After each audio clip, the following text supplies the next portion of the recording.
தமிழே, அங்க நிலவரம் எப்படி இருக்குது? அத்தை எப்படி இருக்காங்க? இருக்காங்க, எல்லாரும் இருக்கோம். ஏன் இன்னும் தேன்மொழி கண்டுபிடிக்காம இருக்கீங்க?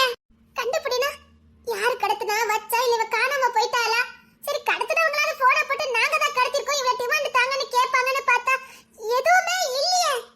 எப்படி கண்டுபிடிக்க முடியும்? எந்த குழுவுமே கிடைக்க மாட்டேங்குது. ஐயோ, பிள்ளைக்கு எதுவும் ஆயிடக்கூடாது தமிழ், பயமா இருக்குது. நாம இங்க பயந்துட்டு இருக்கோம், அங்க வந்து சீனாமா யோசிச்சுக்கிட்டு இருக்கா. யாரு? வேற யாரு? நம்ம உசுருதா, செம்மவலிதா. ஏன் என்ன பண்ணிக்கிட்டு இருக்கா? மதன் மாறக்கூடாதா, மதன் மதனாவே இருக்கணுமா?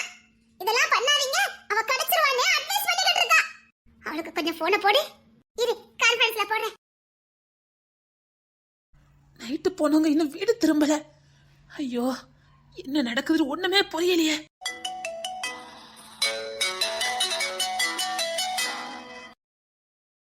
ஐயோ, தமிழ் போன் அடிக்கா, என்னத்துக்குன்னு தெரியலையே. தமிழே, நான் மீனா பேசுறேன். மீனா, எப்படி இருக்க? என்ன அமேராவ மாறிட்டீங்க போலக்கு? ஏன்டி ஏன் வேதனை தெரியாம நீ வேற பேசிக்கிட்டு இருக்க? இங்க பாரு, எப்ப நாம சீனலமா யோசிக்க ஆரம்பிக்குமோ அப்பவே நமக்குள்ள மனித தர்மம் போயிட்டு நம்ம கிட்ட இருக்கிற இறைவன் நம்ம விட்டு போயிடுவாரு. என்னைக்கும் சுயநலமா யோசிக்காத.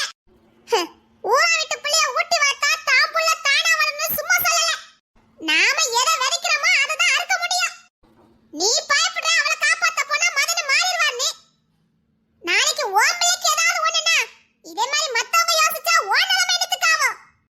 இங்க பாரு, எப்ப உனக்குள்ள சீனலம் வந்ததா இனிமேல் நான் உன்கிட்ட பேசவே மாட்டேன். மீனா, நீ ஏன்டி இப்படி பேசுற? உனக்கு என் நிலைமை தெரியாது. வளரும் போது தாய் தப்பனை இழந்தோம். சரி, இப்பதான் எல்லாம் அவஞ்சு வாழலாம் நினைக்கிற நேரம். உனக்கு தான் மதனை பத்தி நல்லா தெரியுமே. அவன் மாறிட்டா அவ கூட நான் வாழ முடிய மாட்டி. சரி, இந்த செம்பவலிக்காக மதன் மனச கல்லாக்கிட்டு அந்த பொண்ணு எக்கேடு கட்டு போட்டுன்னு உன் கூட சந்தோஷமா வீட்ல இருக்கான்னு வச்சுக்கையே. தேன்மொழிக்கு ஏதாவது ஒண்ணு ஆயிடுச்சு, அதுக்கப்புறம் நீ மதன் கூட சந்தோஷமா வாழுவ? சொல்லி செம்பவலி, அதுக்கப்புறம் சந்தோஷமா உன் கூட மதன் கூட வாழ முடியுமா? எனக்கு தெரியுதுட்டி, அதுக்கப்புறம் வாழ்க்கையே போயிருன்னு எனக்கு தெரியும். நான் ஒண்ணு அவங்கள தேட வேண்டாம், வீட்ல இருங்கன்னு சொல்லல. அந்த போஸ்டிங் ஏன் திரும்ப வாங்கினாங்கன்னு தாண்டி நான் கேக்குறேன். அதை ஏன் திரும்ப கையில எடுக்கிறீங்கன்னு தானே நான் கேக்குறேன். சில காரியங்களுக்கு அப்படி இருந்தாதான் முடியும். மனுஷத்தன்மைனா என்னன்னே தெரியாம மிருக மாதிரி உன்கிட்ட நடந்துகிட்டாரு. அப்பேற்பட்ட மனுஷனை ஒன்னால மாத்த முடிஞ்சது. இப்போ ஒரு பொண்ணுக்காக தன்னையே மாத்திக்கிட்டு போற ஒரு மனுஷனை ஒன்னால திரும்ப மாத்த முடியாது. இப்போ ஒரு நல்ல மனுஷனை வேண்டி போயிருக்காரு, இவரை மாத்ததுக்கு ஒன்னால முடியும். சரி, வீணா மனசை போட்டு குழப்பிட்டு இருக்காத. நீ இப்படி பண்ணினாதான் மதன் மாறுவாரு. சரி, நமக்கு தெரிஞ்ச இடத்துல போய் தேடு. அவ கூட படிச்ச பிள்ளைங்க யாரும் வந்திருக்காங்களா, அவங்கள பார்க்க போயிருக்காளா என்னன்னு ஏதாவது விசாரிச்சு பாரு. சரி, நான் கிளம்புறேன். இந்த மாதிரி நேரத்துல நீ மதன் கூட இருக்கணும். இந்த நேரம் நீ கொடுக்குற ஒத்துழைப்பு தான் அவருக்கு இன்னும் உன் மேல காதல் வரும். நீ இப்படி பண்ணிக்கிட்டு இருந்தா வெறுப்பு தான் வரும். சரி, போன வை. சரி, சரிதான். இந்த மாதிரி நேரத்துல எப்படி பண்ணா மதனுக்கு என் மேல வெறுப்பு தான் வரும். ஏற்கனவே கோப்பட்டு தான் போயிருக்காங்க. தப்புதான், சீனமா யோசிச்ச தப்புதான். சரி, நாமளும் போய் தேடிட்டு வருவோம். என்ன, உனக்கு ஒரு விஷயம் தெரியுமா? என்ன? நம்ம பாட்டுல தேன்மொழின்னு ஒரு பொண்ணு வந்திருந்தாளே. ஆமா, அவளை காணுனே. எல்லாரும் ஆளுக்கால தேடிட்டு இருக்காங்க. அந்த கிஷோர் கூட வந்துட்டான். ஓ, என்னனே, நான் எவ்வளவு பெரிய விஷயத்த சொல்லிட்டு இருக்கேன், ஒரு பொண்ணு காணுனே. அந்த வீட்ல எல்லாருமே அழுதுகிட்டு தேடிக்கிட்டு இருக்காங்க. நீ எப்பவும் அந்த வீட்ல தானே இருப்ப, இப்ப என்ன இங்க வந்து இருக்க? மத்ததுக்கெல்லாம் ஓடி ஓடி போய் வேலை செய்வ. ஒரு பொண்ணு காணும், நீ பாட்டுல வீட்ல வந்து இருக்க. என்ன ஆச்சு உனக்கு? நம்ம என்ன பண்ண முடியும்? பொண்ணு காணும்னா நான் என்ன பண்ண முடியும்? அது படிச்சு வீட்டுக்கு போயிருக்கோம் என்னமோ. நே, நேத்து 10 மணிக்கு காணாம போயிருக்கா. நைட்டு ஃபுல்லா எல்லாரும் தேடி இருக்காங்க, பொண்ணு கிடைக்கல. நான் விடிஞ்சு 7-8 மணி ஆகுது, இன்னும் அந்த பிள்ளை வீட்டு வந்து சேரல. நீ பாட்டுக்கு அசால்ட்டா வீட்ல இருந்து இருக்க. பாட்டு என்ன நினைப்பாங்க? இல்ல ஆதிரா என்ன நினைப்பா? ஆதிரா என்ன நினைப்பா? அவன் நினைக்கிறது அவ யாரு? என்ன, உன் நடவடிக்கை எதுவுமே சரியில்லை. பாரு, அந்த ஆதிரா பத்தி வீட்டுல பேசாத, அவ்வளவுதான் நான் சொல்ல முடியும். ஆதிரா பத்தி பேசக்கூடாதா? அப்போ அவளை கல்யாணம் பண்ணு சொல்லி பேசிட்டு இருக்க? ஏதோ நாளைக்கு நாளை கழிச்சு கல்யாணம் பண்ண மாதிரி பேசிட்டு இருந்த. ஆனா அவளை பத்தி பேசக்கூடாதுங்கிற. எதுவுமே என்கிட்ட பேசாத நீ. இல்ல, இவன் நடவடிக்கை எதுவுமே சரியில்லை. நம்ம அம்மாவை கொன்னது காதாம்பரி தான் தெரிஞ்சதுல இருந்து இவன் நடவடிக்கை எதுவுமே சரியில்லை. ஆதிரா மேல பைத்தியமா இருந்தான், அவன் மேல உசுரா இருந்தான். இப்ப அவ பேரை கேட்டாலே எனக்கு எரிச்சலா வருது. ஆனா அவ பின்னாடிதான் சுத்துறான். இவன் என்னதான் பண்றான்? அண்ணா இல்ல, இவனை கண்காணிக்கணும். இவன் பழி வாங்குற எண்ணத்துல தான் இருக்கான். இவனுக்கு அம்மானா ரொம்ப பிடிக்கும். அம்மா இவன் மண்ணில தான் செத்தாங்க. ஓ, அதனாலதான் பழி வாங்குறதுக்கு இப்படி பண்றானா? எங்க போறான்? நீ வேலை ஆரம்பி, மிச்சத்தை நான் பாத்துக்கிறேன்.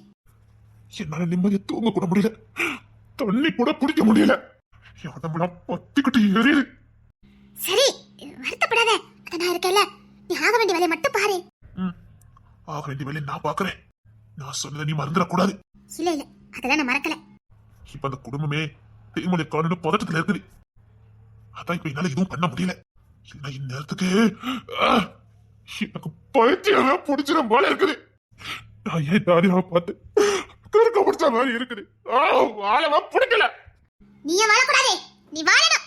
சந்தோஷமா வாழணும். வாழுவோம், சந்தோஷமா வாழுவோம். நான் சொன்ன வேலையை முடிச்சிருவேல. இப்போ நான் கண்டிப்பா முடிக்கிறேன். வேலையை கட்சியில முடிச்சிரு, அவ்வளவுதான்.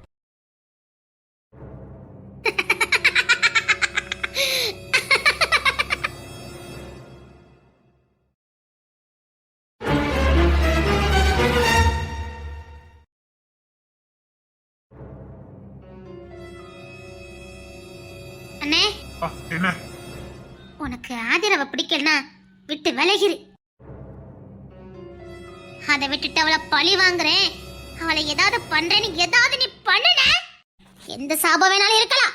ஆனா ஒரு பொண்ணோட சாபம் மட்டும் ஒரு குடும்பத்தை இருக்கவே கூடாது. என்ன வளர்ந்துட்டு இருக்க? உனக்கு காதாம்பரிய பழி வாங்கணும்னா ஆதிரா விட்டு விலகிரு. ஆனா ஆதிரா வச்சுதான் நீ காதாம்பரிய பழி வாங்கன்னு நினைச்ச. அந்த பொண்ணு உன்னை உசுருக்கு உசுரா காதலிக்குது. நீ எப்பேற்பட்டவனு தெரிஞ்சும் இன்னும் உன்னை நம்பிக்கிட்டு இருக்குது. அவ கண்ணீரை சம்பாத்தியம் பண்ணிடாத, அது உன் நிம்மதியவே கெடுத்துரும். நான் சொல்லிட்டேன். நான் எங்க ஆதிராக்கு துரோகம் பண்ண நீ பாத்தியா? தெரியும், நீ சுமதி கிட்ட பேசிட்டு வந்ததை நான் பார்த்தேன். ஏதாவது வெளியில ஓடிட்டு இருந்தா தொலைச்சு வந்துருச்சு. நீ ஆதிரா பழி வாங்கிறதுக்கு நான் சம்மதிக்கவே மாட்டேன். நான் ஆதிராவை காதலிக்கிறேன். நீ காதலிக்கிற? வாழ்ந்தா அவ கூட தான் வாழ்வேன். அவ தான் என் பொண்டாட்டி, அதுல எந்த மாற்றமும் இல்ல. அப்ப ஏன் சுமதி கூட சேர்ந்துட்டு இருக்க?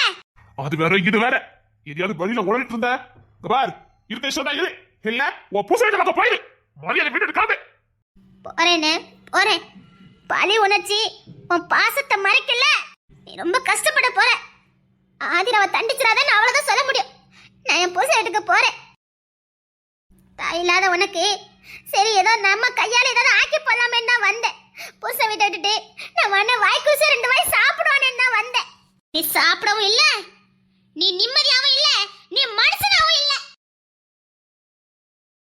ஐயோ, பைத்தியம் பிடிச்ச மாதிரி இருக்குதே, பைத்தியம் பிடிச்ச மாதிரி இருக்குதே. நான் என்ன பண்ண போறேன், நான் என்ன பண்ண போறேன்? ஐயோ, ஏதாவது சீக்கிரம் பண்ணணும். தருண் சீக்கிரம் பண்ணு, இல்ல நீ என்ன வேணாலும் மாறிடுவேன். தருண் சீக்கிரம் பண்ணு, சீக்கிரம். சரி, போன வைங்க. நான் ஃப்ரெண்ட்ஸ் யாரையாவது பார்த்து மீட் பண்ணிட்டு வரேன். சரிடி. என்ன ஆதிரா, ஒரு மாதிரியா இருக்க? ஒண்ணு இல்லத்த. அத்தை, தேன்மொழி எப்பத்த கிடைப்பா? தேடிக்கிட்டு இருக்கோமா, நிச்சயமா கிடைப்பா. எனக்கு இந்த ஊரை பத்தி எதுவுமே தெரியாது, இந்தியா பத்தி எதுவுமே தெரியாது. இல்லைன்னா நானும் தேட போயிருப்பேன். இந்த பாசமே போதும், அவளை நிச்சயமா நம்ம கிட்ட கொண்டு சேர்க்கும். அவளை சீக்கிரம் கண்டுபிடிங்க. என்கிட்ட ரொம்ப பாசமா இருப்பா. எனக்கு கிடைச்ச முதல் ஃப்ரெண்ட் அவதான். நிச்சயமா கிடைச்சிருவாமா, ட்ரை பண்ணு. அதை மட்டும் தான் நான் பண்ணிக்கிட்டு இருக்கேன். நாளைக்கு தேடிட்டு வரேன்னு. சரிங்க. தேன்மொழி, எங்கடி போன? என் மனசுல இருக்கதெல்லாம் நீ கேட்டுட்டு இருந்தியே, இப்ப என் மனசுல எவ்வளவு பெரிய வலி இருக்கு தெரியுமா?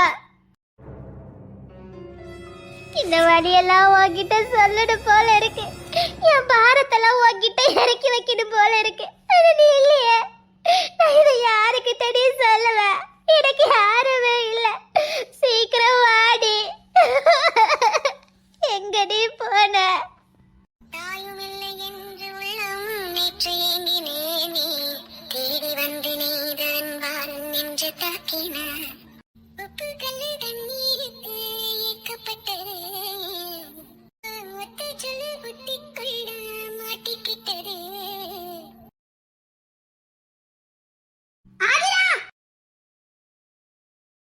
அண்ணே அண்ணே என்ன அண்ணே? இப்போதைக்கு கல்யாணம் வேண்டாம், நான் சொல்லதை கேப்பியா?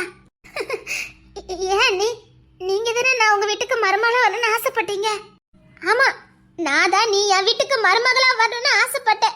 இப்ப நானே சொல்றேன், வேண்டாம் வேண்டவே வேண்டாம். தருண் மாறிட்டாளா?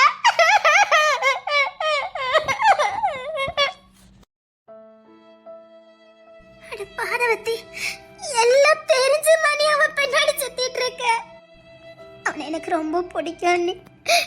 உசுரண்ணி, அவன் எனக்காக அழுதவ, என் மேல உசுரையே வச்சிருந்தவ மாறிட்டா. எனக்கு அது பிரச்சனை இல்லை. அவன் மனசுல நான் இருந்தேன், அவன் என்னை நேசிச்சா, என் மேல பைத்தியமா இருந்தான்.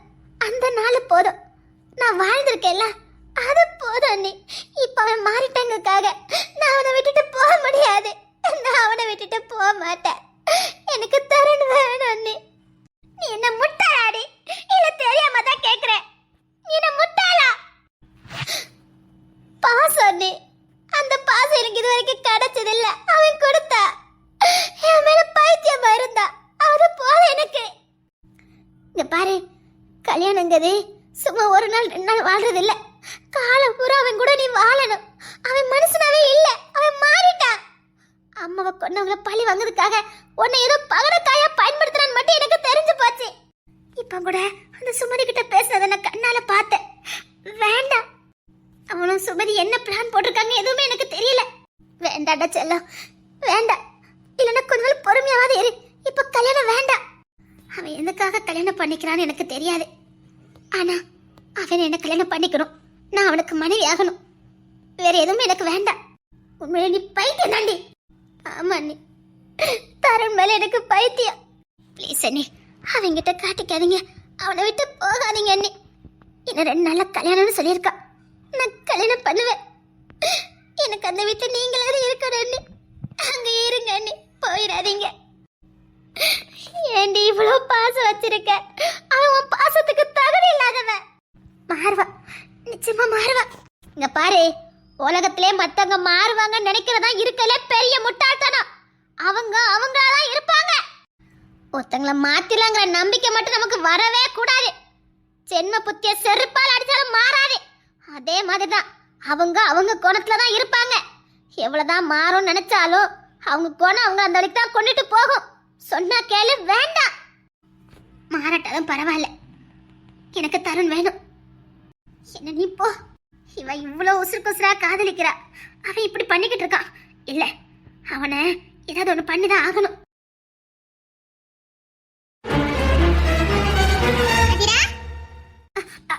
அத்தை, என்கிட்ட எதையும் மறைக்காம ஒண்ணு சொல்லு. தருண் உண்மையில உசுராதானே இருந்தா? இப்பவும் உசுராதான் இருக்கா இல்லையே? தங்கச்சி நம்ம சொல்லிட்டு போறாளே. அதெல்லாம் ஒண்ணு இல்ல. ஏதோ கல்யாணம்னு சொன்ன. அப்படிலாம் ஒண்ணு இல்ல அத்தை. எதையும் மறைக்காம உண்மையை சொல்லு. அத்தை, தருண் அம்மாவை கொன்னது எங்க அம்மா தானா? என் அப்பாவை கூட பிறந்த தங்கச்சி பையன் தான் தருண். அவங்க அம்மாவை கொடுமைப்படுத்தியே இல்லாத பழியெல்லாம் சொல்லிதான் எங்க அம்மா அவங்க அம்மாவை சாகடிச்சிருக்காங்க. இது காதலிக்கும் போது எங்க 2 பேருக்குமே தெரியாது. இப்பதான் தெரியும். அவன் என் மேல உசுரா இருந்தா. எப்ப அவங்க அம்மாவை கொன்னது எங்க அம்மான்னு தெரிஞ்சுதோ அதுக்கப்புறம் அவன் நடவடிக்கை மாற ஆரம்பிச்சுட்டு. அது மட்டும் இல்ல, அந்த சுமதி அடிக்கடி பார்த்து பேசுறா. என்ன சீக்கிரமா கல்யாணம் பண்ணிக்க சொல்லி கட்டாயப்படுத்துறா. அதான் கல்யாணம் பண்ணிக்கலானே. ஒருத்தல நீ மணலி போட்டுக்கிடாத. அவன் என்ன பிளான் பண்ணிருக்கான்னு எப்படி உனக்கு தெரியும்? எனக்கு அவனை ரொம்ப பிடிக்கும். சரி, எல்லாம் நல்லதே நடக்கும், கவலைப்படாத. தேங்க்ஸ் அத்தை. ஆனாலும் கவனமாயிரு. சரிங்க அத்தை. ஒருவேளை தேன்மொழிய தருண் தான் கடத்திருப்பானா? தேன்மொழினா அவனுக்கு ரொம்ப பிடிக்குமே. ஒரு இவன் தான் கடத்திருப்பானா? தேன்மொழி காணும்னு சொன்னதுக்கு அப்புறம் முகத்துல எந்த பதட்டமும் இல்லையே. சரி பதட்டப்பட்டாலும் பரவாயில்ல, ஒரு பொண்ணு காணாம போயிருக்கா, என்ன ஏதுன்னு எதுவும் விசாரிக்க மாட்டேங்கிறா. ஒருவேளை இவனும் சுமதியும் என்ன ஒரே குழப்பமா இருக்குதே. நானே போய் கேக்குறேன் அவன்கிட்ட. தருண், வா ஆதிரா. தருண், உன்கிட்ட தான் தேன்மொழி இருக்காளா? எவ்வளவு தைரியம் இருந்தா நான் கடத்துறேன்னு சொல்லுவேன். இல்ல, நீ எந்த பதட்டமும் இல்லாம இருக்கியா, அதான் எனக்கு சந்தேகம். அவன் என்ன என் காதலியா இல்ல என் கூட பந்தலா அப்படின்னு போதலிட்டு கொடுத்ததுக்கு பாரு, எவ காலம் போல எனக்கு கவலை கிடையாது. நான் எனக்கு 1000 வேலை, அதெல்லாம் பத்தி பேசாத. அவகிட்ட நீ ஃப்ரெண்டு மாதிரி தானே இருப்ப. அதுக்கு அவ எங்க போனாலோ இந்த குடும்பத்தை யாருக்கு தான் பிடிக்கும்? அவளுக்கு பிடிக்கலன்னு நினைக்க, அதான் யாரு கூட ஓடி இருப்பா. பாத்தி அளந்து பேசு. ஒருவேளை உண்மையா கூட இருக்கலாம். நீ பாத்தியோ அவளுக்கு இங்க பிடிச்சிருக்கா பிடிக்கலையான்னு? நீ ரொம்ப பேசுற. போடி, உன் வேலை எதுவும் அதை மட்டும் போய் பாரு போ. எனக்கு என்னமோ ஓ மேல சந்தேகமா இருக்குது. தொலைச்சி அடிச்சிட்டல நீ. பரவாயில்ல, ஏதோ சந்தேகம் தானே கேட்டேன். அறியாதையா போயிரு. ரொம்ப மாறிட்ட தரேன். போடி, வந்துட்டா நான் கடத்துறேன்னு சொல்லிருக்கு. ஐயோ சை. ஆதிரா சாரி நில்லு. ஆதிரா சாரி நில்லு. சாரி இரு, நான் வாரேன்.